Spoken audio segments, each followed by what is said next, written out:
kembali lagi bersama Central Project, dan kali ini saya akan membahas tentang bagaimana menggunakan aplikasi Microsoft Excel.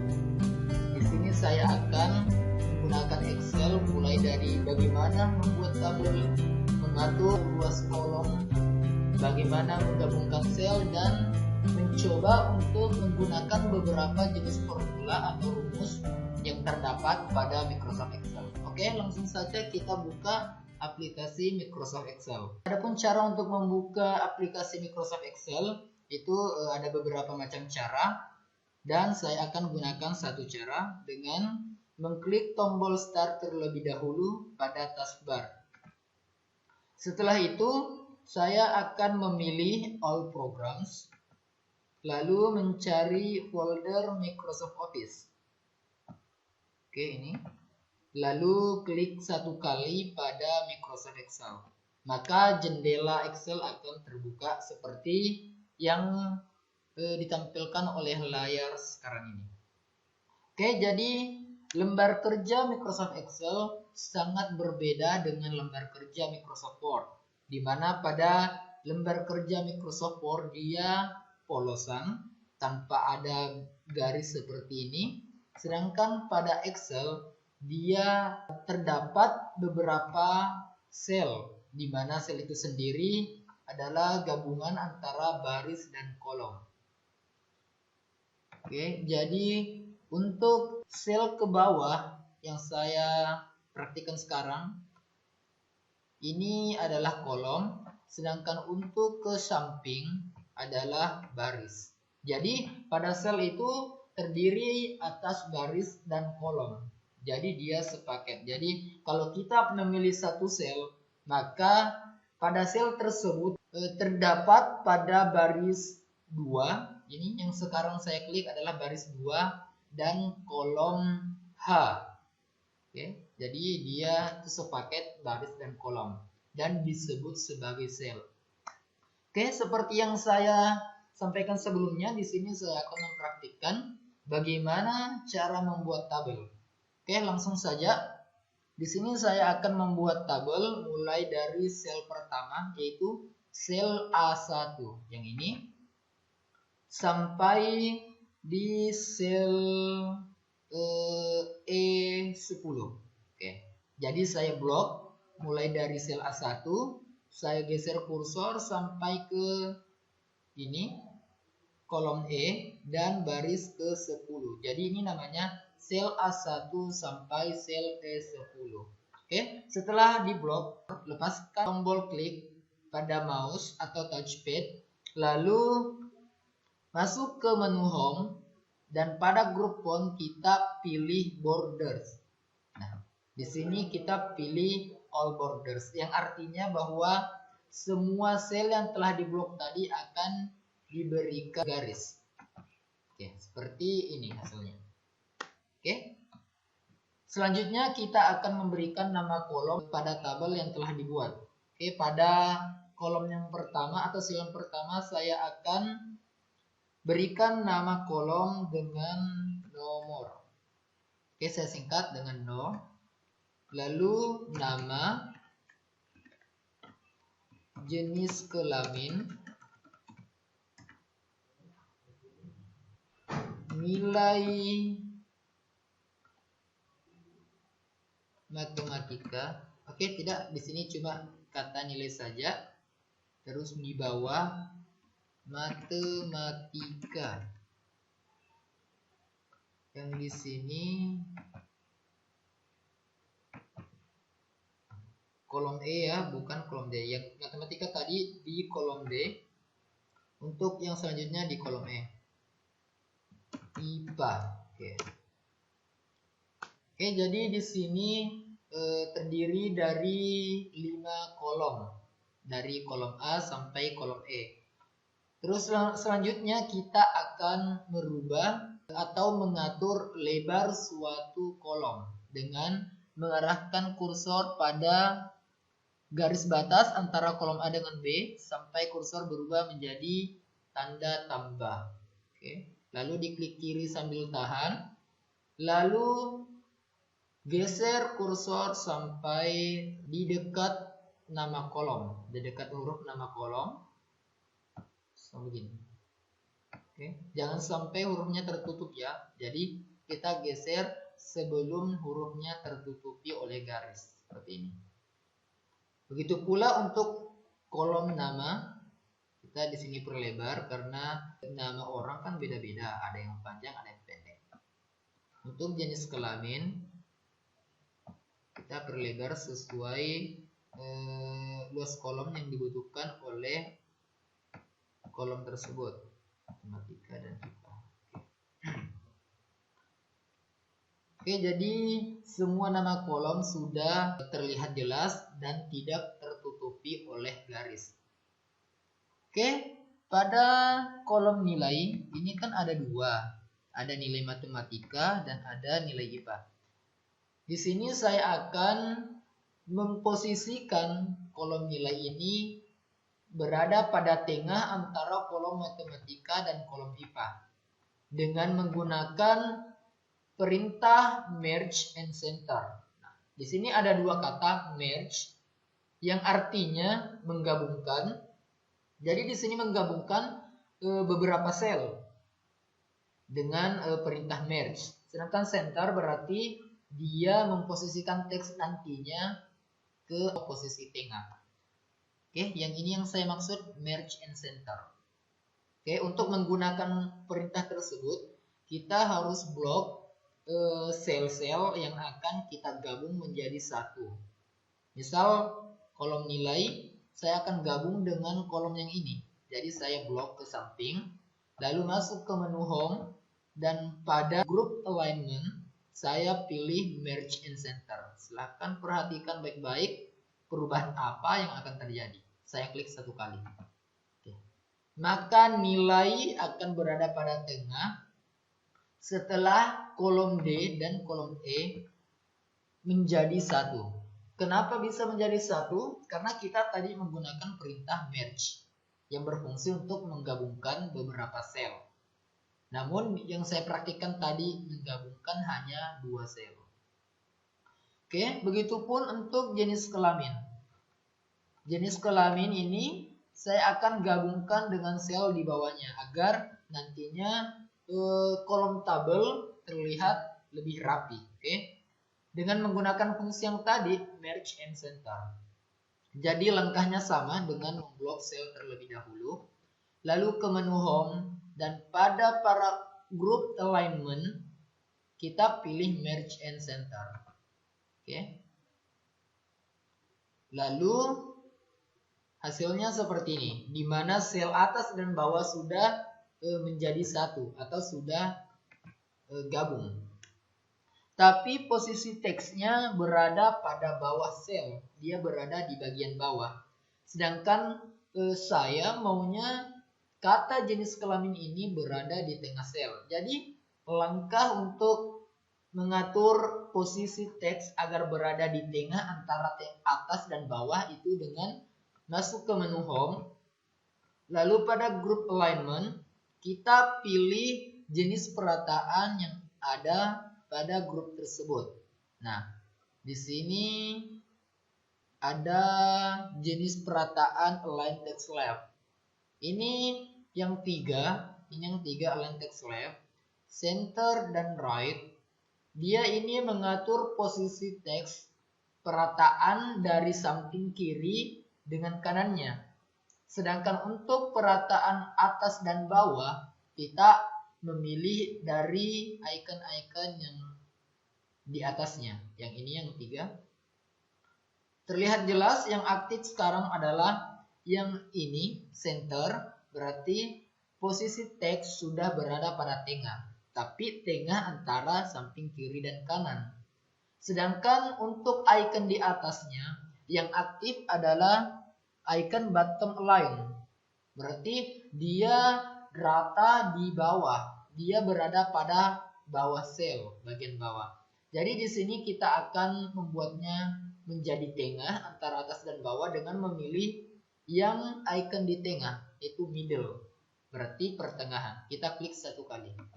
Nah, maka teks akan berpindah ke tengah antara atas dan bawah.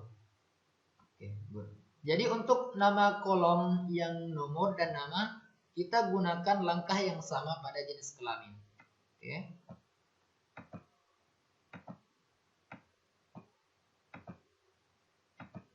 Oke, sudah ya. Terus untuk kolom matematika dan IPA, ini perataan atau posisi teksnya belum rapi. Dia masih berada pada sisi kiri sel. Jadi di sini kita akan mengaturnya agar teks kolom tersebut berada pada tengah antara samping kiri dan samping kanannya dengan cara blok nama kolom tersebut. Lalu pada menu home di jenis perataan center. Nah, maka nama kolom atau teks akan berpindah ke posisi tengah. Oke. Jadi nama kolom sudah terlihat dengan rapi.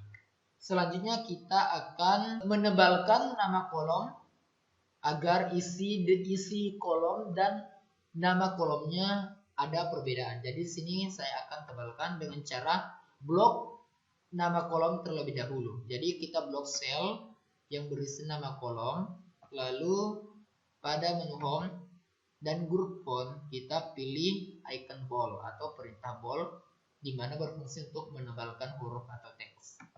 Nah, maka teks akan menjadi tebal. Oke, selanjutnya kita akan menginput nomor urut pada tabel. Oke, di sini kita akan menginput nomor urutnya. Jadi untuk menginput nomor urut di sini ada dua cara. Yang pertama itu dengan manual. Jadi kita letakkan kursor pada sel yang akan diisi nomor atau angka. Lalu ketik angka 1 enter, angka 2 enter, angka 3 enter sampai seterusnya. Oke, jadi itu adalah cara yang pertama untuk mengisi nomor urut atau mengisi angka secara berurutan pada sel Microsoft Excel. Dan langkah yang kedua adalah, silahkan perhatikan gini. Jadi kita input angka pertama pada sel pertama, angka 1. Dan di sini kita sudah bisa menggunakan contoh formula seperti ini. Ketik simbol sama dengan. Jadi ingat ya, pada penggunaan formula atau rumus, kita harus mengawali dengan tanda sama dengan. Jadi tanpa adanya tanda sama dengan, maka isi dari sel tersebut dianggap bukan formula atau rumus. Jadi kita harus mengawalinya dengan tanda sama dengan. Oke. Setelah itu kita klik sel di atasnya yang berisi angka 1 tadi. Oke. Maka otomatis di sel bawahnya terisi nama sel yang sedang dipilih, yaitu sel A3. Ini ya A3, A3. Jadi berada pada kolom A dan baris ketiga. Oke. Setelah kita mengklik sel tersebut, kita input tanda tambah, lalu input angka 1. Oke. Jadi maksud dari rumus atau formula ini adalah angka yang berada pada sel di atasnya atau nilai yang berada pada sel di atasnya, di atas sel baris keempat ya, A4, berarti sel A3. Itu akan ditambah dengan 1. Jadi nanti isi dari sel A4 akan menjadi 2. Kenapa? Karena di rumusnya kita menggunakan rumus atau formula A3 tambah A1. Jadi nilai atas ditambah 1. Jadi nanti nilainya akan menjadi 2. Jadi saya akan enter. Nah, angka 2 kan? Oke. Jadi di sini kita cukup menarik pada posisi sudut kanan bawah ini sampai kursor berubah menjadi tanda tambah. Jadi arahkan kursor ke sudut bawah sampai berubah menjadi tanda tambah, lalu klik kiri sambil tahan, lalu geser sampai ke sel terakhir.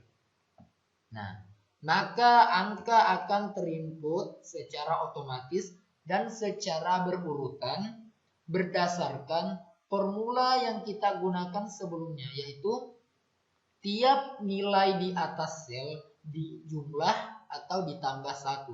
Maka 1 tambah 1 nilainya 2, 2 tambah 1 nilainya 3, begitu pula seterusnya. Oke. Jadi untuk penginputan nomor urut pada satu tabel sudah selesai, tinggal kita merapikannya dengan mengatur posisi angka, yaitu dengan memblok sel terlebih dahulu. Lalu pada menu home kita pilih perataan center agar teks berada di tengah sel. Oke, sudah rapi ya. Oke. Selanjutnya kita akan menginput nama. Jadi penginputan namanya itu dilakukan secara manual. Oke. Misal namanya Budi. Lalu enter, maka akan berpindah ke sel di bawahnya. Budi, siapa lagi? Budi, Dude, Ayu, Ani, Imron, Intan, Nur. Nah, jadi itu adalah contoh nama yang saya gunakan. Selanjutnya kita akan menginput jenis kelamin, yaitu Budi, berarti orangnya laki-laki. Budi laki-laki, enter lagi. Dude laki-laki, enter. Ayu perempuan, Ani perempuan, Imran laki-laki, Intan perempuan, dan Nur perempuan. Oke, jadi isi dari kolom nama itu dia rata kiri. Jadi khusus penginputan nama kita akan selalu menggunakan jenis rata align text left. Jadi dia rata kiri sel. Karena kalau kita menggunakan rata tengah center, dia posisinya seperti ini. Dia terlihat kurang rapi. Jadi kita gunakan saja align text left atau rata kiri teks. Untuk jenis kelamin, karena masing-masing sel berisi hanya satu huruf saja, satu digit huruf, maka kita memposisikannya di tengah sel dengan cara memblok lalu pilih center. Oke. Begitu pula untuk matematika dan IPA. Nah, di sini saya akan memberikan contoh nilai matematika tiap siswa. Jadi misal 90, enter, 100, 95, 97, 98, 90, 86, 88. Oke. Untuk IPA 100, 99, 100 lagi. Jadi untuk pindah ke bawah kita cukup menekan enter saja ya. Jadi kita tidak perlu untuk mengarahkan kursornya lagi ke bawah. Jadi setelah menginput angka 100 atau angka apapun itu, kita tekan enter, maka akan berpindah ke sel bawahnya.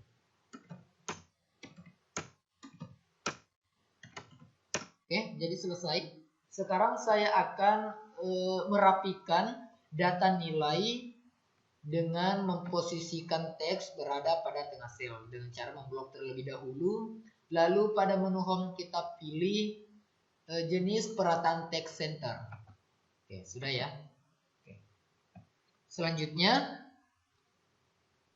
di sini saya akan menambahkan nama kolom itu jumlah dan rata-rata.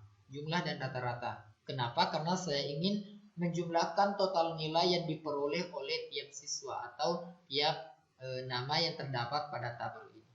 Oke. Jadi untuk menyisipkan kolom, kita tinggal memblok sel ini. Misal kita ingin menambahkan 2 atau 3 kolom. Oke. Di sini saya akan tambahkan 3 kolom saja ya. Jadi saya akan blok sel kolom F, G, dan H. Jadi ada 3 kolom yaitu F, G, dan H. Lalu kita blok sampai ke sel terakhir, sel bawah yang terakhir. Setelah diblok, maka kita pilih menu border, icon border yang terdapat pada menu home, lalu pilih all borders. Oke. Selanjutnya saya akan input nama kolom jumlah. Oke.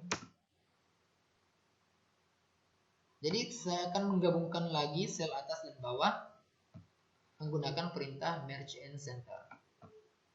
Lalu memposisikan ke tengah atas dan bawah. Begitu pula di sini rata-rata.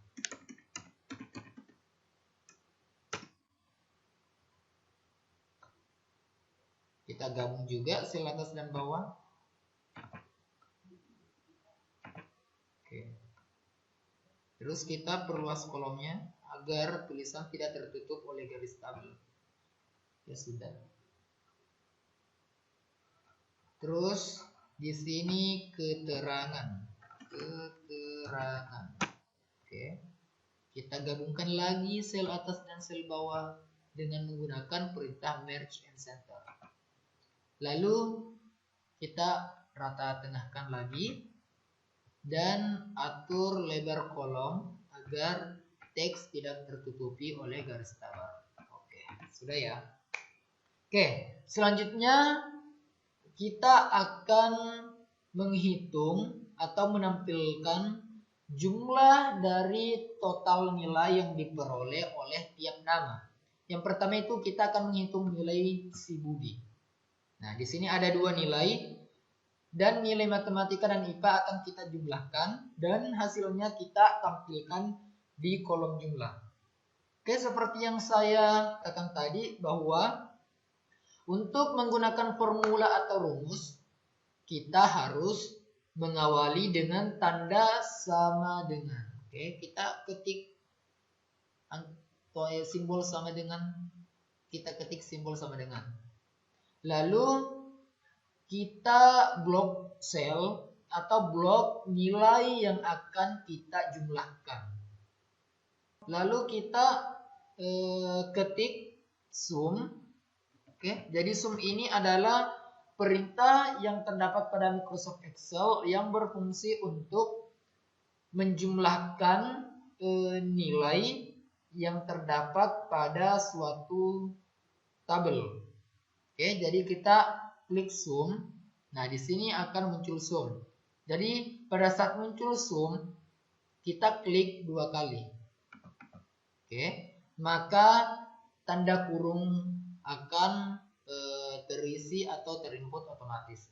Setelah itu di sini dia memberikan tanda bahwa setelah adanya tanda kurung maka akan ada nilai 1, nilai 2 dan nilai seterusnya yang akan kita jumlahkan. Jadi untuk nilai 1 kita pilih yang ini. Jadi kita cukup mengklik. Lalu ini. Jika tandanya adalah titik koma, maka kita akan ketik titik koma. Jika tandanya di sini adalah koma, maka kita mengetik koma. Jadi kita mengikuti persamaan yang ditampilkan di sini. Jika titik koma, tulis titik koma. Jika koma, maka tulis koma. Oke. Setelah itu kita akan pilih nilai kedua. Nah, yang ini. Oke. Di sini ada lagi nilai 3, tapi karena yang ingin kita jumlahkan hanya 2 nilai, maka kita cuman mengklik 2 sel yang berisi dengan nilai. Setelah kita memilih semua nilai yang akan dijumlah, kita tutup dengan tanda kurung. Setelah itu tekan enter. Oke, seperti ini. Maka nilainya akan ditampilkan. Oke, jadi ini adalah hasil penjumlahan dari nilai matematika dan nilai IPA. Oke, saya akan gunakan cara kedua, yaitu dengan menggunakan tanda sama dengan, terus mengetik sum, lalu klik 2 kali.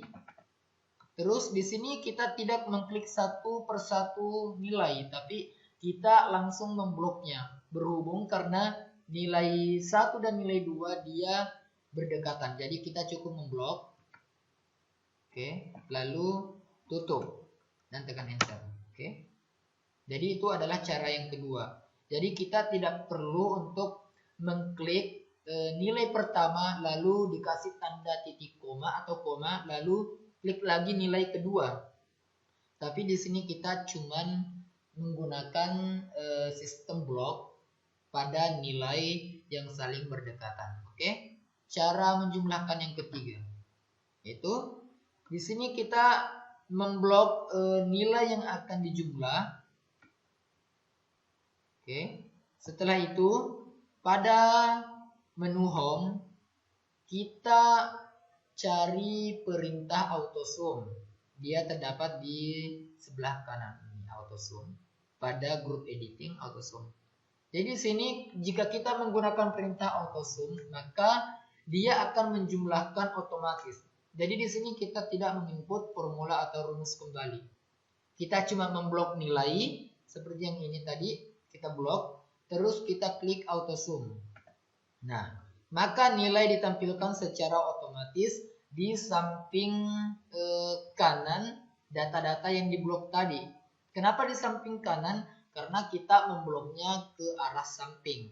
Jika kita membloknya ke bawah, maka data penjumlahan akan ditampilkan ke bawah. Misal ini, saya jumlahkan angka 86 dengan 8. Jadi saya blok ke bawah, pilih autosum, maka nilainya akan berada pada sel bawah. Oke, kita hapus ini. Oke.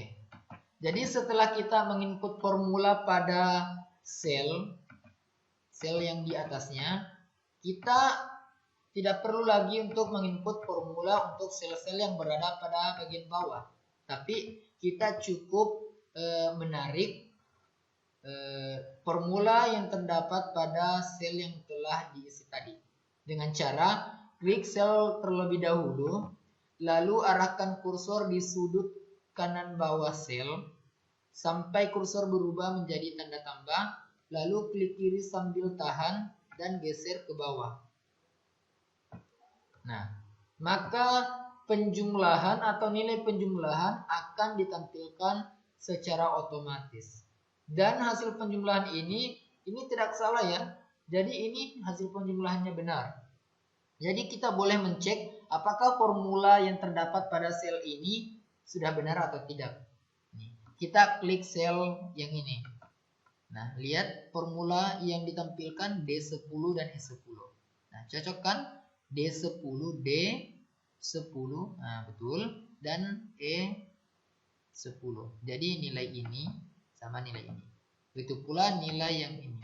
Oke, jadi semuanya sudah benar. Oke, jadi itu adalah beberapa cara untuk menjumlahkan nilai yang terdapat pada suatu tabel.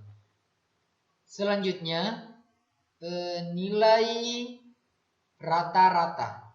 Oke, jadi untuk mencari nilai rata-rata bisa dengan menggunakan formula manual dan bisa menggunakan perintah average. Oke, jadi kita akan praktikkan satu persatu.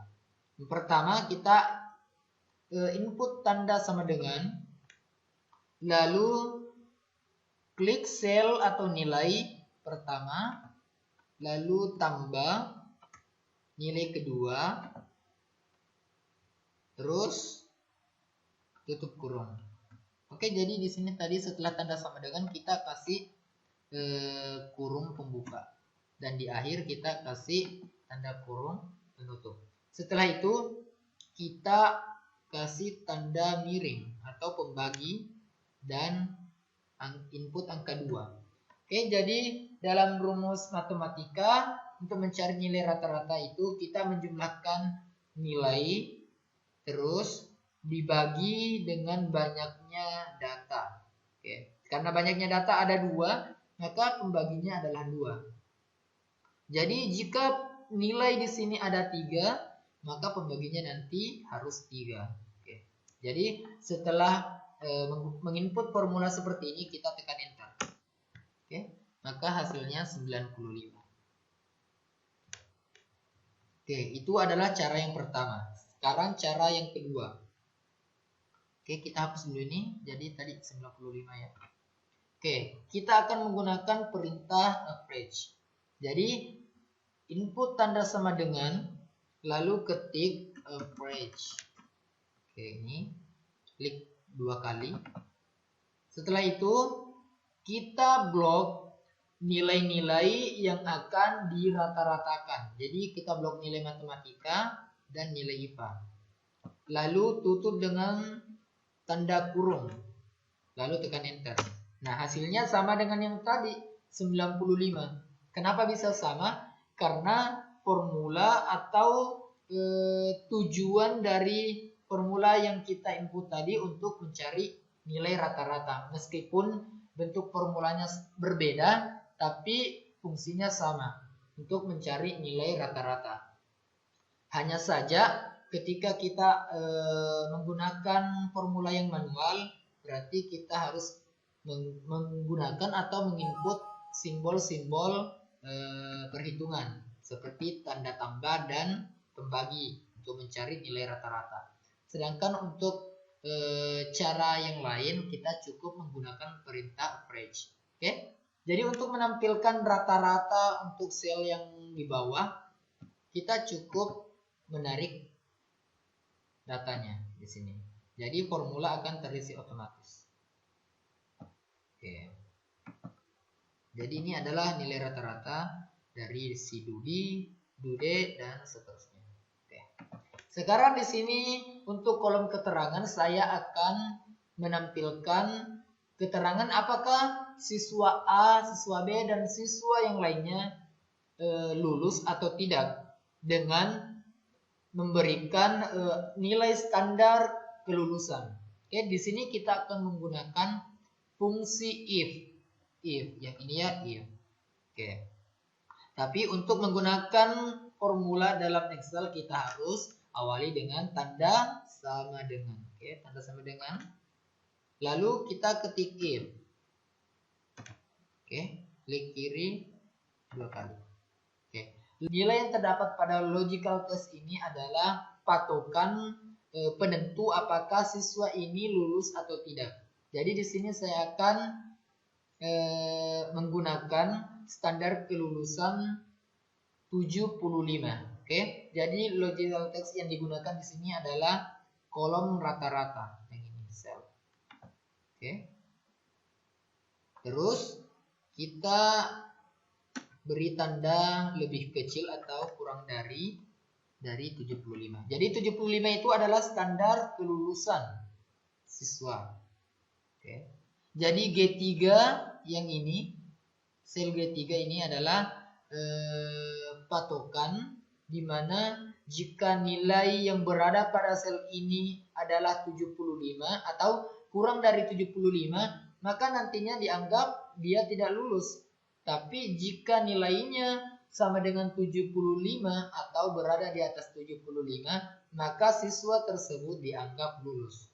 Oke, jadi untuk menggunakan logika seperti itu, kita menginput formula seperti ini.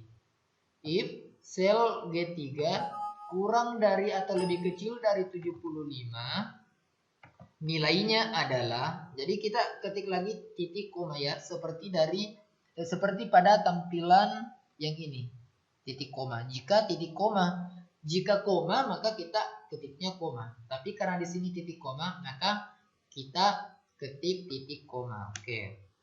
Terus kita masuk ke penginputan value if true. Maksudnya di sini adalah nilai yang benar atau data yang benar jika nilai yang terdapat pada sel G3 itu kurang dari 75. Jadi jika kurang dari 75, kita anggap sebagai tidak lulus. Jadi kita di sini ketiknya tidak lulus. Oke. Terus untuk memberikan keterangan tidak lulus, kita harus mengawali dengan tanda petik 2 yang ini ya. Oke. Setelah itu kita beri lagi tanda titik koma. Nah, seperti yang ada di tampilan ini, titik koma. Jadi selanjutnya kita akan menginput value if false. Maksudnya di sini adalah nilai jika salah, nilai jika pada sel G3 tidak sama dengan 75 atau nilainya 75 bahkan lebih dari 75. Dan jika nilai seperti itu maka kita anggap siswa tersebut lulus. Jadi di sini kita akan menginput kata lulus. Oke. Ingat ya, jadi diawali dengan tanda kutip. Oke. Setelah kita menginput formula seperti ini, dengan menginput logika dan nilai apakah jika benar tampilnya ini, jika salah tampilnya ini. Kita menutup formulanya dengan tanda tutup kurung, lalu tekan enter. Nah, lulus. Ini dia otomatis akan terinput kata lulus. Kenapa? Karena nilai pada sel G3 itu lebih besar dari 75. Sedangkan di sini tadi standar kelulusan siswa itu kurang dari 75 yang ini. Jika nilai G3 kurang dari 75 maka tidak lulus. Otomatis jika nilai lebih dari 75 atau sama dengan 75 maka siswa tersebut adalah lulus. Oke, jadi sudah benar ya, dia lulus. Jadi untuk menampilkan di sini apakah lulus atau tidak lulus, kita gunakan cara yang sama yang tadi. Kita cukup menarik data dari sel atas ke bawah. Jadi kita tidak perlu untuk menginput formula satu persatu. Jadi letakkan kursor pada sel yang sudah terisi formula, lalu arahkan kursor ke sudut kanan bawah sampai berubah icon kursor menjadi tanda tambah, lalu klik kiri sambil tahan, lalu geser ke bawah. Oke, dia lulus semua ya, karena memang di sini nilai rata-ratanya itu lebih dari 75. Oke, selanjutnya kita rapikan dengan memposisikan ke tengah. Kita blok semua. Dia tengah antara kiri dan kanan, dan tengah antara atas dan bawah. Oke, sudah. Jadi untuk pembelajaran kali ini saya hanya menyampaikan atau mengajarkan cara untuk membuat tabel, perataan teks, menggabungkan beberapa sel, mencari jumlah total dari beberapa nilai yang tersedia, mencari nilai rata-rata, dan menampilkan keterangan apakah siswa ini lulus atau tidak. Jadi kita menggunakan fungsi logika if. Oke. Jadi untuk pembelajaran kali ini cukup sampai di sini. Semoga dapat dipahami dengan mudah dan bermanfaat untuk kedepannya. Oke. Jadi saya ucapkan terima kasih yang sudah menyaksikan. Jangan lupa subscribe dan like video ini. Oke. Assalamualaikum warahmatullahi wabarakatuh.